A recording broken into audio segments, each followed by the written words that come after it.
once we are called by God into ministry, sometimes we can have a very clear idea of what we're going to do, but we cannot predict what God has in mind for us. God has much greater things prepared for us often than we realized. Maybe just to give a word of testimony, because God called me into a little mission called the Dorothea Mission, which was basically tent evangelism in the cities of southern Africa. And I went out expecting to be an evangelist. And I had no idea of what God had for me. Firstly, I was called to South Africa, and then God spoke to me later about actually much of my work in Africa turned out to be in Zimbabwe, or then as it was, Rhodesia. And so the country that God called me to then morphed into another. And then, of course, working as an evangelist, really my big thing was discipling my fellow workers to help them to be leaders, which went right against mission policy at the time. It was thought whites had to lead and I wanted Africans to lead.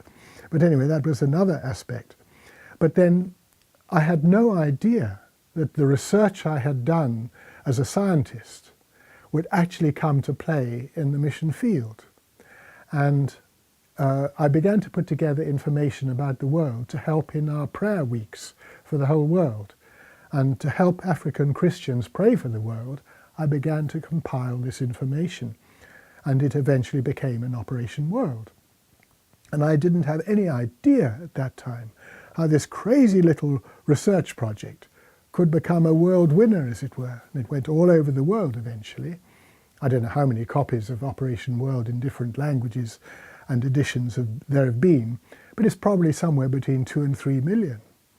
And so this became the main core of who I was as a missionary. And I had no idea. And if I'd limited myself to what I originally thought, I'd have missed out on it. And so often when we are called into God's work, the kind of ministry God is planning for us may be far different to what we anticipated. And some people get very disappointed because they are thwarted from getting into a ministry they want or delayed in it. And we have to realize that God has other plans, and it may be far greater than we could ever think.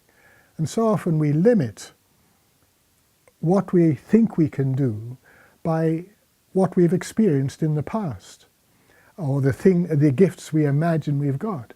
But the wonderful thing about the Holy Spirit is He gives us gifts because we don't have them. He gives us the gifts for every task He gives us to do. And therefore we need that flexibility before God to be able to fit into what He wants at every stage of our lives.